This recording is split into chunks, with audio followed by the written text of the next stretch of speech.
Hello, everyone. I hope you had a good day so far. So in this talk, I'm going over our journey toward our understanding and some projects that we have done toward blockchain interoperability. I have been working in the whole area of blockchain since 2016 when I started my PhD, and I have done the different research topic within this area. I have worked within the interdisciplinary effort to understand the potential of blockchain technology for different dominant sectors such as smart grid, healthcare, business process management, agriculture, supply chain, and many more. And at this talk, I'm going to focus on how we can actually improve the whole blockchain landscape to get more ambitious goals through this technology and decentralized landscape. So I will start with a brief introduction about what is blockchain interoperability, why it is important, why we are thinking that this is the key to reach the full potential of this technology, and how we can achieve this interoperability. I also discussed that what are the challenges that exist that makes this as a complex problem. And then I will dive into the couple of projects that we have done to establish an interoperability between different blockchain networks, and adding an identity layer for the unified identity systems, and using other mechanisms, for example, how we can automate the gateway mechanisms through smart contracts and build and create a built-in features of interoperability within the permission networks. And I will wrap up with just a quick glance on our future directions.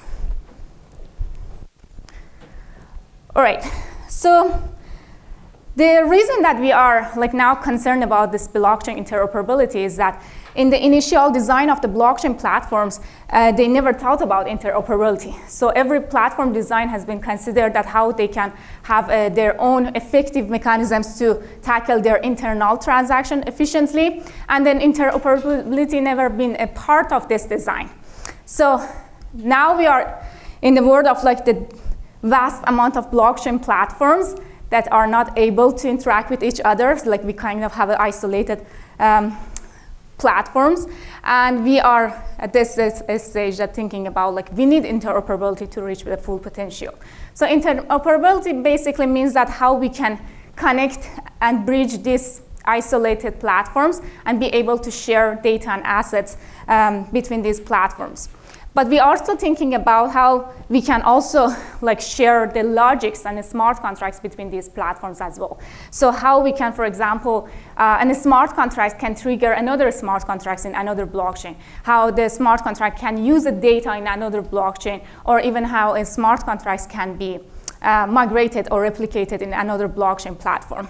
So if we reach this vision, we can imagine that how we can build a hybrid solutions that gets best out of each platform, because we have we don't have the best platform so far. So we have the platform that are strange in particular features, our application.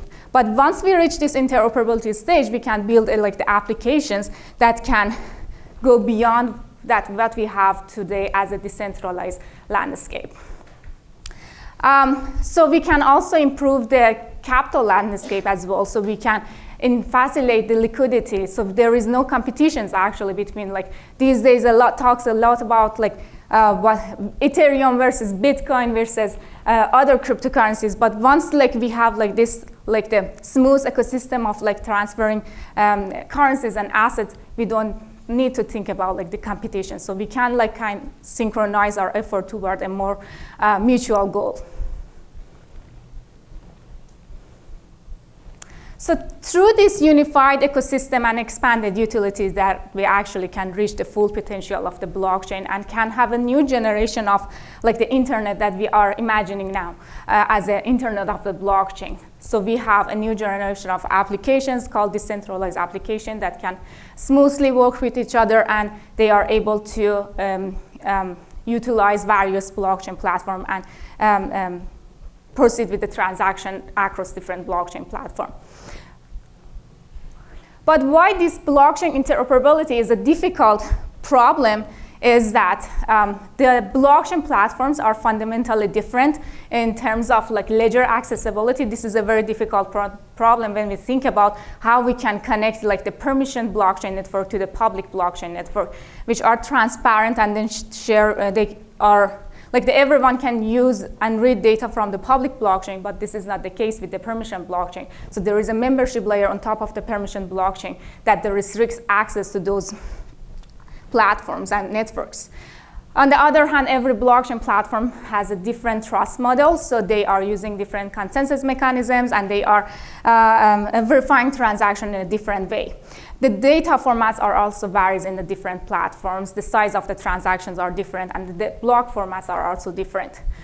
In terms of security, blockchain platform uses a different threat models, different like cryptographic algorithms, different security mechanisms. So once we are like connecting these platforms, like one security mechanism that works fine within like the standalone blockchain will not work within the like the cross-chain transactions. So in the first project that we started to understand the blockchain interoperability, and we proposed a novel paradigm for tackling the blockchain interoperability, we suggested to use the publish and subscribe architecture. So this is like the ideal architecture in terms of like one event in one blockchain can trigger subsequent events and actions in another blockchain. So in our proposed architecture, we are having a broker blockchain that acts as an intermediary between a publisher and subscriber blockchain. And it is itself a blockchain. So we don't need to rely on like the centralized or a subset of like the members to validate the transaction. So it's also working on the decentralized discipline. And then our solutions are mainly built through the smart contracts. So basically we have a connector smart contracts that are reside both at the broker and the publisher and subscriber blockchain to establish a connection between these platforms. So the publisher and the subscriber blockchain would be enrolled as a new blockchain to the broker blockchain. And once this connection has been established, they would be able to, the publisher would be able to create a topic through a smart contract called topics smart contract in the broker blockchain. And then the subscriber can subscribe to the topics smart contracts. And whenever a whenever a publisher blockchain is publishing to the topic, the subscriber blockchain would get notified and receive the notification and updates through the topics smart contracts. So we went through some like benchmarking testing to evaluate the system in terms of performance. We run a test bed including a different blockchain network, basically Hyperledger, Bezier, and Fabric, different version of Hyperledger Fabric, because the project was supported by Hyperledger Foundation. And the result that we have received shows that like this PubSub architecture can like efficiently handles the transactions, but obviously we have tested on the different the actions that we had, including publish, subscribe, unsubscribe, query, and create. And based on what kind of the actions they are doing on the ledger, if they are doing the write actions on the read actions, or what kind of resources they are using, they reveal the different performance. Publish operations consequently shows a little bit delay and less throughput compared to the other actions, and that's because it requires more resources and more steps to be completed compared to the other operations. We have done some other testing, but because I wanted to keep it short, I leave you with the paper that you can get through the result back. To extend this project for the next step, we consider to add an identity layer on top of the existing solution. So a digital identity based on the self-sovereign blockchain platform, we integrated to our whole ecosystem of publish, subscribe architecture. So in this way, the users from each blockchain do not need to register with the new identity. They could be able to register once at our identity component and then get to the other part of their operations with the publish and subscribe. So basically, what we have done is that we use the identity package of Hyperledger, which includes Hyperledger Indy, Ursa, and Iris, and we integrate it with whole existing solution. So what we have done is that through the Iris, which is a software component that allows us to build and issue and verify credentials for the different entities in the system, we were able to create identities through the Indy ledger, and we connect them through the actually broker and publisher and subscriber agents. So they get, they first establish a connection, they issue the credentials and identities, and once they pass this step, they will be able to provide these credentials to get authenticated and proceed with the further steps at the system. So this has been worked nicely. So in the later steps, actually Hyperledger CACD, which is another comprehensive solution of interoperability offered by the Hyperledger, which includes two separate, like it's an umbrella project based on the two separate projects like Hyperledger Cactus and Hyperledger Weaver. So they wanted and they were interested to integrate again their identity solutions with their existing mechanism. So we have done the similar work. So instead of like now this is based on their Hyperledger Cactus solutions. So through this new solution, they are offering digital identity application through the interoperability solutions offered by the CACD. So we added a sovereign network on top of the Hyperledger CACD, so the users can get schemes and receives their definitions from this sovereign network, again based on the Hyperledger Indy, Iris, and Ursa, and then after that they can proceed with their provided identities.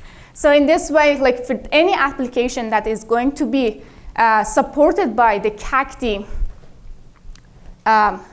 framework, they are able to, like, instead of like using their own like membership service and service certificated authorities, they would be able to go through the integrated service through the sovereign network. And in another project that we recently has started with this, again, Hyperledger community, we are doing a kind of different approach to tackle the interoperability. What we are doing in this project is that, so we already have the concept of system smart contract, which use the different terminology in each platform. So for example, in the Hyperledger Fabric, there is a term called system chain code. In Ethereum, there is a term called pre-compiled smart contracts. In even Ripple, we have the concept of predefined transaction. So basically, these smart contracts are not for the client application, but these smart contracts exist to maintain the network, make sure that the network is following the policies that is built based on that, and then they are like supporting the platform itself.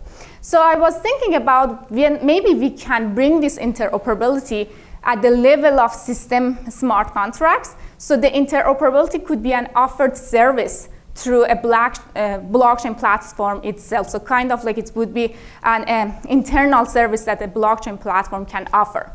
So we have come up with this concept, and we built actually a prototype based on the Hyperledger Fabric. So what we have done here is that we have two components.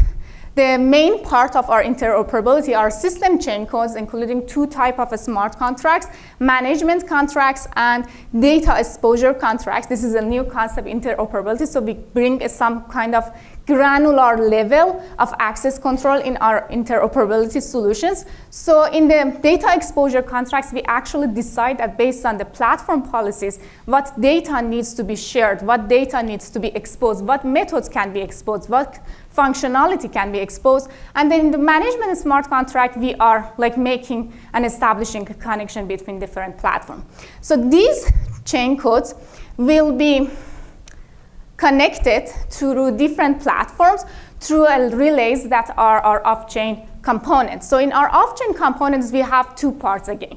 So one part is network neutral part. So it's like for any relays that can be able to communicate with each other. And another component is network spatial part that is like communicating with the SDK that each platform particularly is proposing. So in this way, we are able to like connect efficiently and simply any blockchain platforms that are like handled through like the separate organizations. So this is like the research that is in progress. We are completed these steps so that the whole architecture, smart contracts, relay part are implemented. It's the open source code, so you can take a look at the implementation part. But we need to go further with some steps of like experiments and evaluating our solution. But one of the advantages that this kind of solutions is offering is that despite that we have like so many complex interoperability architectures, this is very simple. It's not at this point when this like the level of features supporting like the interoperability between different blockchain platforms in terms of accessibility. So it's tailored toward permission blockchain network, but it's very simple. So for any users that have like, for example, we have so many enterprises running their application toward Hyperledger Fabric. So basically, by running a new version of Hyperledger Fabric, they would be like kind of use this built-in feature of interoperability to like kind of collaborate with any other business enterprise that are running on another Hyperledger Fabric or any other like the permission network that their SDK are supported and implemented. So these are like just like scratching a surface, very quick overview of the projects that we have done toward blockchain interoperability. But the whole like projects have gain us experience and understanding about the complexity of the issue that we are working toward, so we can be a little bit more ambitious and think about like a more comprehensive solutions. So to tackle this interoperability solution in a larger scale, we actually need to like come up with a solution that works now as the internet that we have today, like a layered architecture with the solutions justified and customized for each layer, with this room to get improved and advanced and protocols that needs to be designed for each layer. And then we would be able to eventually have like such a big ecosystem of blockchain network known as blockchain, Internet of Blockchain. So there are big research questions that needs to be answered. So for example, if we have like such a whole big network, how we are handling the network governance. So the nodes that maintains and secure the network, where they come from? Are they come from the source and destination networks? Are they are independent nodes? So if they are independent, how we are incentivize them? And then like very, very similar questions that we have in the current internet actually. So how we handle the network discovery and addressing, how we provide components to do a unified data structure, how we prove transfer the proofs between different networks, and how we manage access control and data management. So these are basically all the questions that needs to be answered and things toward if we wanted to have a big interoperability solutions. And yeah, all this work are the efforts of like the students in the Trustworthy Computing and Distributed Technology Laboratory at the University of Manitoba.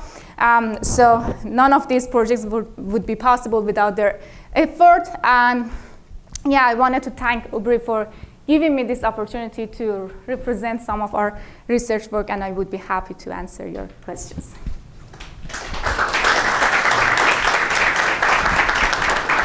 Thank you, Professor Sher. I think, in my opinion, you're working on one of the hardest problems in the blockchain networks, and it's a different approach. So I'll open it up to the audience for questions.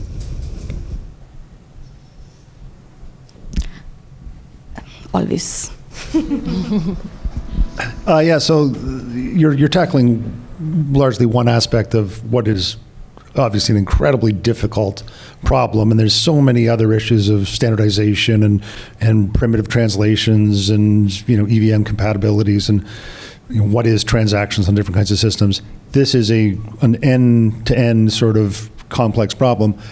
Is this a problem that it's incredibly important that we solve it, but is this a problem we can just solve by just throwing a ton of resources at? I mean, if we gave your lab, I don't know, pick something, $100 million, could you solve this problem in 2 years? Is it scalable? Is it parallelizable? It's such an important problem to solve, and we've been working on it for the last 6-7 years, and haven't made a ton of progress in the grand scheme of things. So, is this a realistic problem to solve, or do we just go to one common backbone and we don't deal with interoperability? No, I definitely envision this as I'm investing all of my resources toward this problem. So I see definitely the potential toward this problem, and this is actually this is a problem that needs to be solved. Even if it's not, we cannot proceed further. So I have been working with many startups that working in this blockchain space, and then all of them, this is like the common problem, that all of them are at that stage that they wanted to they don't want to restrict with one blockchain platform. There isn't one blockchain platform that can offer all the solutions that they require, and they are servicing the clients around the world with a different requirement, but they kind of want to reuse their solutions toward different clients. So this has been a discussion that I have been involved in more than 2 years with different the startups that they are working in this area, and there has been so much progress so far. So if we look at the history of the whole blockchain involvement, 4 or 5 years ago, if I was sitting in a room and talking about my blockchain solution with the computer scientists, they didn't have any idea about what blockchain is, what is the capabilities of smart contracts. And now we have seen many the practical solutions in terms of supply chain that are building their solutions toward blockchain. So now if I'm talking about blockchain interoperability, if I wanted to talk about blockchain interoperability 5 years ago, no one could take me seriously because there were the big issues with the standalone blockchain platform. Now we keep it more serious toward more connected ecosystems, and you can see that there are existing a very good and kind of robust architectures offered by different communities. We have this Hyperledger Cacti that evolved from Cactus and Weaver. We have Polkadot, Cosmos, many actually existing interoperability solutions that shows the potential. But what I have understand from studying on the existing solution is that we need a fundamental approach. So we wanted to think about how we can design it in a modular and layered architecture. So we needed to build a big overlay network, which itself is a blockchain. And that overlay network all exists and created through to access all the the problems that interoperability. So we need to build a new blockchain platform that its purpose is interoperability, and it acts as a hub between different blockchain platforms. And in terms of resources, yes, we need many of the topics that I discussed. We don't have the expertise. For example, the proof transfers, the cryptographic mechanisms. But what we know is how in terms of whole architecture and ecosystem, it is working nicely with each other. So how we can get to that point if we have the resources that have the exact expertise and background in all of these layers, and then we will be able to connect all of them together and make it happen. So if I was to conclude, you're saying that it's a mix of both. We still need to solve the problem, and we also do not have resources yet. I think if we have the resources, in terms of financially expertise in all the layers, we can solve the problem.